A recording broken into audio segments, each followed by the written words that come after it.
This episode of Marijuana Today Daily is brought to you by Greenworks Consults, a company run by longtime listener to the show, Jason, who's an expert when it comes to helping businesses get better at doing business. Learn more about what Greenworks Consults is up to over at greenworksconsults.com, with works spelled W-O-R-X. That's greenworksconsults.com. Good morning, Marijuana Nation. It's Thursday, April 30th, 2020, and you're tuned in to episode 925 of Marijuana Today Daily. I'm your host, Shay Gunther, and I'll be walking you through today's marijuana news and headlines. As always, we have a full and busy day of cannabis news in our hands, so let's jump right into it. We have a bit of better news to lead off the day, with Kansas Governor Laura Kelly saying in an interview published yesterday that she thought it's still possible that medical marijuana could be legalized in her state this year, despite all the disruptions caused to the legislative process by the ongoing coronavirus pandemic. Governor Kelly said that there's, quote, been some discussion about legalizing medical marijuana, unquote, and that she thought legalization legislation would pass if put for a vote.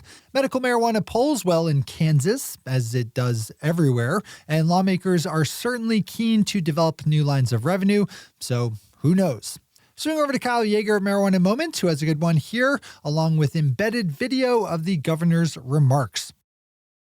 Yesterday, Canadian marijuana giant Canopy Growth announced that it was laying off 200 workers across the U.S., the UK, and Canada as part of a restructuring plan first detailed back in February. That puts the total number of recent layoffs for Canopy at close to 1,000, which includes people who have been laid off as a result of the coronavirus. Canopy's CEO David Klein said in a press release accompanying the news, quote, "For a long time, Canopy has prioritized doing things first, but going forward, we'll be focused on doing things best in the markets and in the product formats that shows the greatest promise," unquote. Our final top story of the day is news that former Massachusetts Cannabis Control Commissioner Kay Doyle has taken a job as U.S. Director of Public Policy for Greenwich Biosciences, the U.S. subsidiary of UK-based GW Pharmaceutical, which developed the first FDA-approved cannabis-derived medicine, Epidiolex. Ms. Doyle's term as commissioner was set to be up in September, but she announced recently her resignation. Now we know why. Fellow Commissioner Shalene Title's term is also up in September, with two other members up in 2021, and Chairman Steve Hoffman's term due to end in 2022. Those are our top stories for today. It's time for Marijuana Today Daily Headlines Blitz. Before we blitz it in headlines, let's quickly thank our sponsor, Greenworks Consults, a company run by longtime listener to the show, Jason, who's an expert when it comes to helping businesses get better at doing business. That's kind of important these days, as every single dollar going out the door needs to be leaving for a very good reason. Jason and his team of experts will help you examine all the ways you do business with an eye on doing it more efficiently, which will cost less and increase the amount of profits you have to work with. If any business is to survive and thrive these days, it needs to be run like a finely tuned and calibrated machine, which requires process experts like Jason and his team at Greenworks Consults. Take a few minutes today and open up greenworksconsults.com to read all the different ways that Jason and his fellow experts can help you do business better. That's greenworksconsults.com, with works spelled W-O-R-X. greenworksconsults.com. All right, time for the blitz. The price of wholesale legal cannabis in Michigan has dropped significantly over the past few weeks following a change in state policy that prevents caregivers from supplying medical marijuana provisioning centers, as dispensaries are known in the state. Just last month, the wholesale price of medical marijuana in Michigan was around $4,000 per pound, but now, following the April 8th change blocking caregivers, that price is closer to the $2,000 per pound range. Open up Bart Shainman's piece on Marijuana Business Daily for more here. As always, we have all the news we cover linked to on our website at mjtodaydaily.com. The Canna blog takes an insightful look at how federal authorities are starting to change the way they monitor and oversee the legal marijuana industry. In particular, how cannabis operators are talking about the benefits of CBD for treating the coronavirus.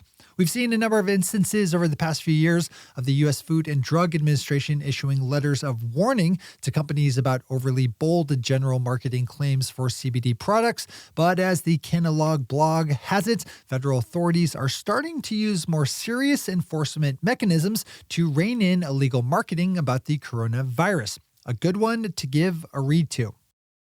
The city of Denver has formed a 24-member working group made of various stakeholders around the legal marijuana industry, including regulators, activists, and business leaders, to recommend ways the city could change its legal cannabis rules to be more diverse and inclusive.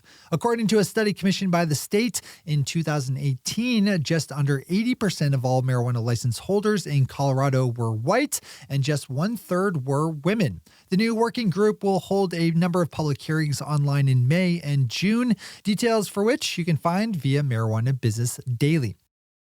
We have another Marijuana Business Daily story up, this time with Matt Lamers picking out an interesting statistical line from a recently released report from the Canadian Imperial Bank of Commerce that estimates that the province of Ontario has just 4% of the legal marijuana retail capacity that it would need in order to match the saturation of dispensaries in Colorado. To get to Colorado-level numbers, Ontario would need to add 1,400 more points of sale. The province of Quebec was estimated to have just 5% of its needed sales capacity, while Alberta's 449 points of sale are actually more than it needs. Too bad it can't donate some to its needier provincial cousins. If understanding the Canadian market makes you better at your job, I'd think about giving this one a scan. Maryland now has its first medical marijuana drive-through window following the relaxation of cannabis laws to better respond to the coronavirus pandemic. The Manna Supply Company dispensary just opened up its drive-through service, benefiting from the fact that it's located in an old bank building. So it was relatively easy to build out. This is something I think we'll see more of everywhere. A new report by Grandview Research estimates that the marijuana-infused drinks market will grow to be worth north of $3 billion a year within the next 5 years, with the overall sector growing at around 18% per year. I'm not sure if this report was written to reflect the new realities of the coronavirus pandemic, so that's something to keep in mind, but even still, this could be useful to read. Give it a look if your world touches drinks. And finally for today, David Bronner, CEO of soap company Dr. Bronner's, just donated $1 million to a campaign in Oregon to legalize medical psilocybin mushrooms. Bronner announced the donation to activists supportive of Initiative Petition 34 on Reddit during an AMA, or question and answer session, held yesterday. Besides running the company his grandfather started, Bronner is also a well-known supporter of progressive activist causes, especially drug policy related. Well given.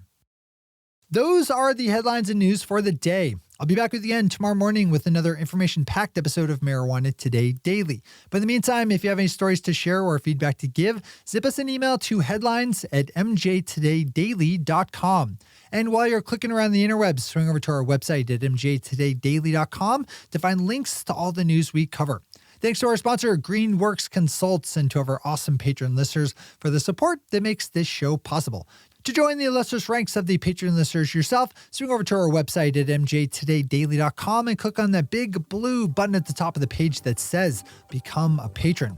I'm your host, Shay Gunther. Thanks for tuning in and starting your day with marijuana today. Today.